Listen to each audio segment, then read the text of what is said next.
I feel like it's been so long since I've been in front of a camera, but it's only been 2 weeks. That's a long time. Hello everyone. That's not what I said. What's up guys, it's Julie. Welcome back to my channel. Guys, this video is a video that I have wanted to make for a really long time. I want to say since my back to school haul slash like what's in my backpack 2019 edition. So if you watch that video, you probably know what I'm going to say, but if not, you probably read the title.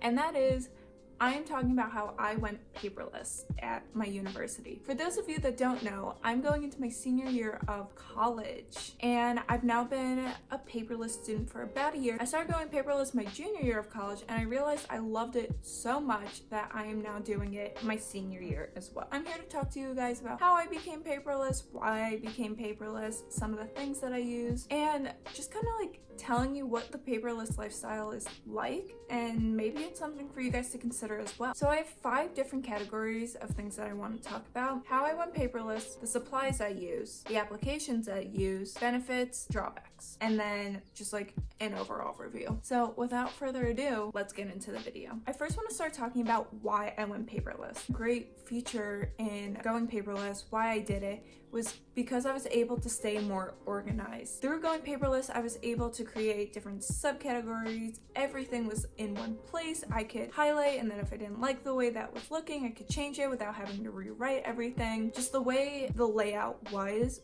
so much easier for me. And in an organizational aspect, it was just so much easier for me to see and be able to process. Another reason why is obviously environmental benefits. I'm not contributing to a carbon footprint by cutting down trees, using paper notebooks. Everything is online. It's better for the environment. I don't have to worry about finding recycling bins at the end of the year or having all these piles of papers and notebooks and not knowing what to do with them. Everything, again, going back to organization, is all in one spot. Now, I do want to say that I am not 100% paperless. A lot of professors still give out papers, so I obviously can't be like, whoa, I'm paperless, like can't accept your paper. That's not how it works. So there are ways that I accommodate for all of that. I also use a paper agenda. One of these in here is like where I can still handwrite all of my notes. I like these because I like physically crossing off things,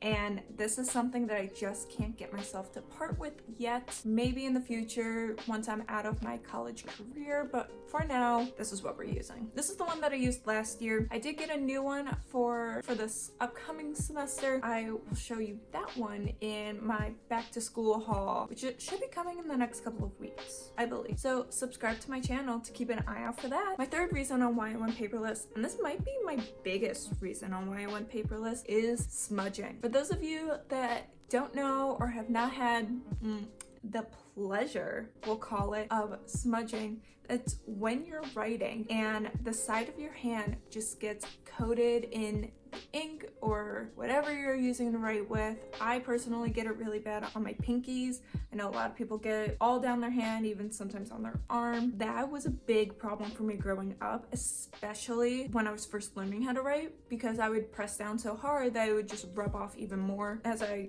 grew up, I was able to kind of adjust smudging, but it was still constantly happening. Super annoying. Everyone thought I was bruising my hands. I was like, no, it's just my ink. With going paperless, I haven't had a smudging problem, mostly because I don't use ink. Next, I want to talk about the supplies I use. So obviously the big one is the iPad. Right now my iPad's just in this case. I did get this off Amazon. It's just this rose gold case. I will link it down below if you're interested. But this is the iPad I use. This is the iPad Air, I want to say 7th generation.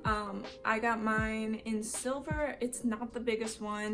I think it's just the standard size. I personally like the standard size. You can always go bigger, and it doesn't matter what iPad you get. You can get the Air, you can get the Pro, whichever one you prefer, but what matters is that it works with the Apple Pencil, which is the next product I use. This is the Apple Pencil I use. This is just the 1st generation one.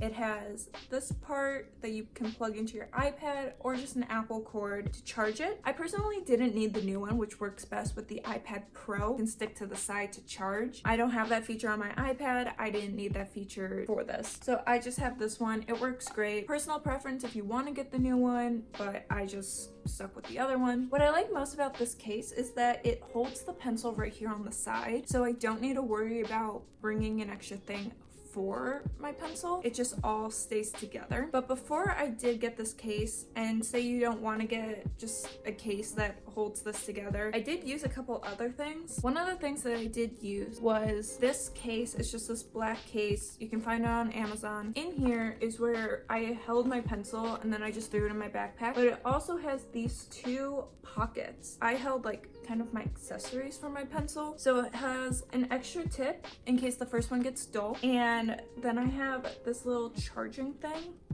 And this thing just helps, say you want to charge your pencil with an iPhone cord instead of using an iPad or an Apple device that's compatible with it. You can just plug everything in through here and it'll charge it. When I had this, I didn't really feel like I needed it on me all the time, so that's why I got the case. And then I'm just gonna keep this in my apartment just in case there's something in there that I need. I know I always have it. If you choose to get an iPad and say you want to use the iPad as a computer instead of using an actual computer, I would get this case. This is the smart keyboard, so it would open up as a normal case and then fold down into the actual keyboard. This does work just like any other keyboard would. I didn't use this as often as I thought I would because I was using my computer still, and I was mostly using the iPad as a place for all my notes and just organization. But this is something really nice to have. Again, if you're gonna use your iPad as a computer, if you're getting the Pro, I do recommend getting one of these in case you do want to type out your notes. Not mandatory, but nice to have. The last thing I used was a plastic folder, and this is because there's always that one professor that's gonna say,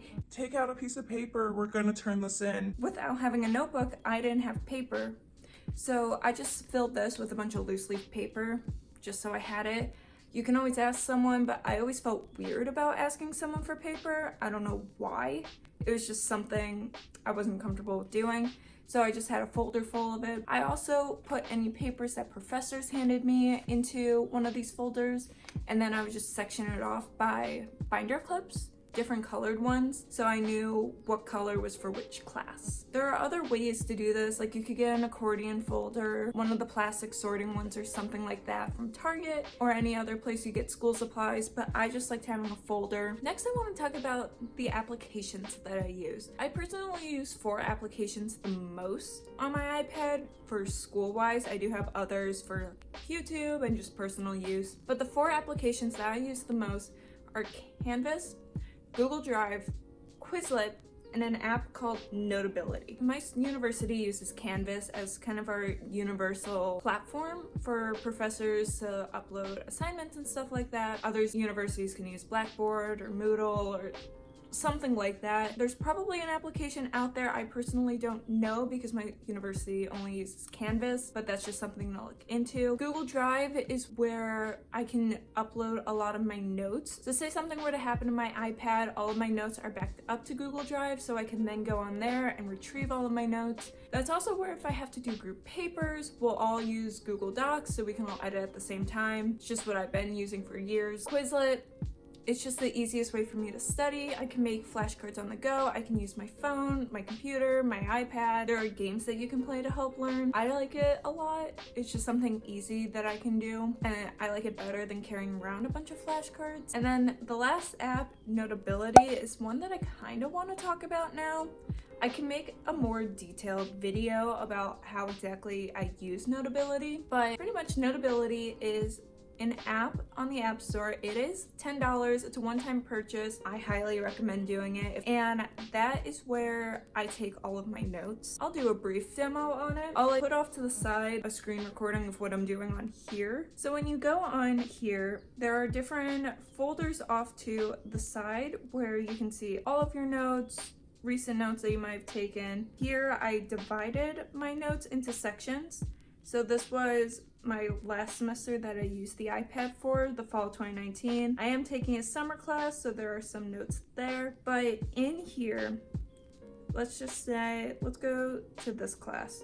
One of my favorite features that Notability has is the ability to voice record whatever you're writing. So by that I mean you can click this microphone to listen to everything, and then whatever my professor was saying at a certain part, that's like where I was writing. So say I'm writing something and I forget what he says later, I'll leave a gap and then I can go back and listen to what he says. So I can even click a different part and it'll tell me what he was saying while I was writing that. It's one of my favorite features, especially for the professors that talk a mile a minute and you can't keep up with them. Just leaving that space available and being able to go back and then fill in what they said later, the best thing. I don't know what I did without it. You can also on here change the paper. You can have really thin lines, really thick lines. You can make graph paper or just dot paper. You can change the color of the paper if you want, whatever pleases you. You can zoom in a lot. What I also like, you can change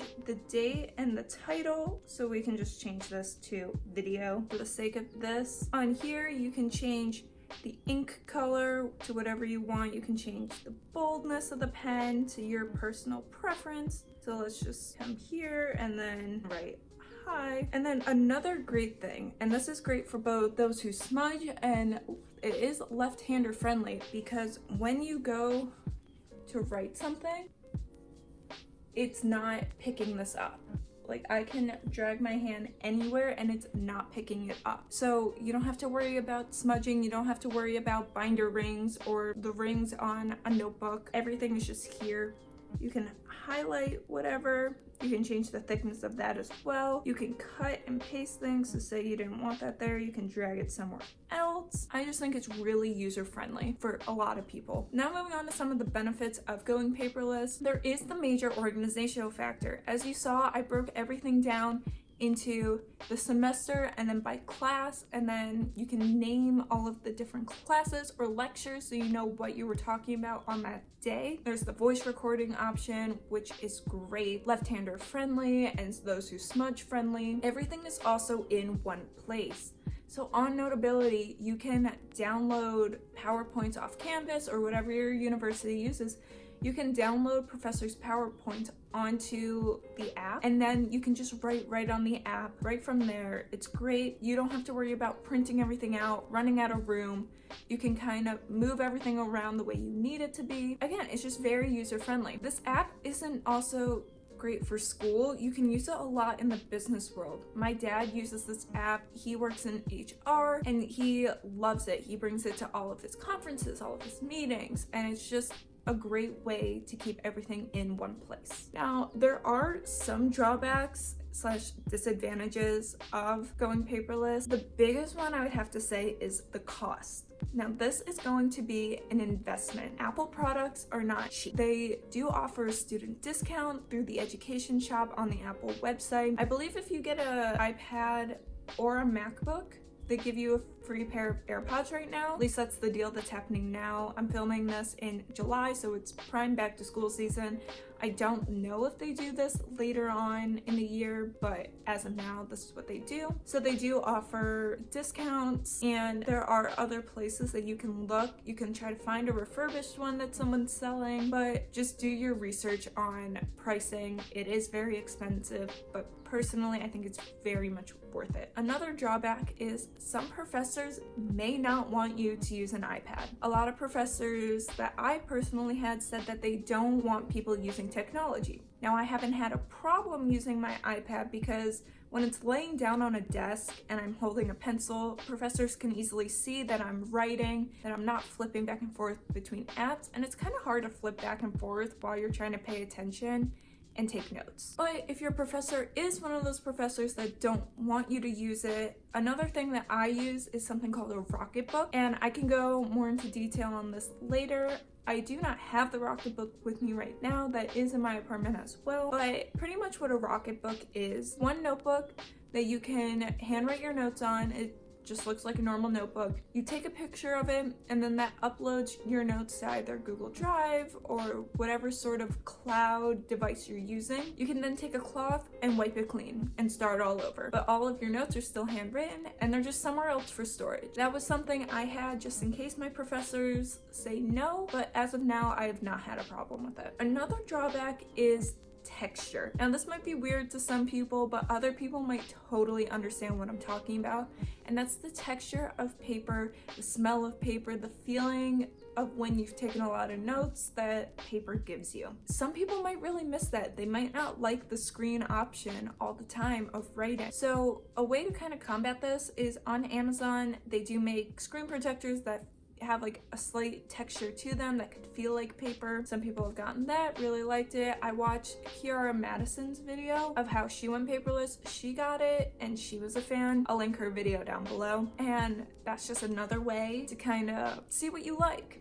And if that's something that you really miss and that's what's turning you away, there is something to help with the issue. So now my overall review of being paperless. In the beginning, I was very hesitant to go paperless. I didn't know if it was something that I really wanted to do, but after doing it and kind of keeping up with it for a year, I really like it. I don't really want to go back to paper. Yes, I'm not 100% paperless. I still have paper products. I still write things down on paper, and that's okay. So I would say I'm in a happy medium of being paperless and using paper, but it's a start. I feel like that's what's really important in the end, is that it's a start for me to make a difference in the world.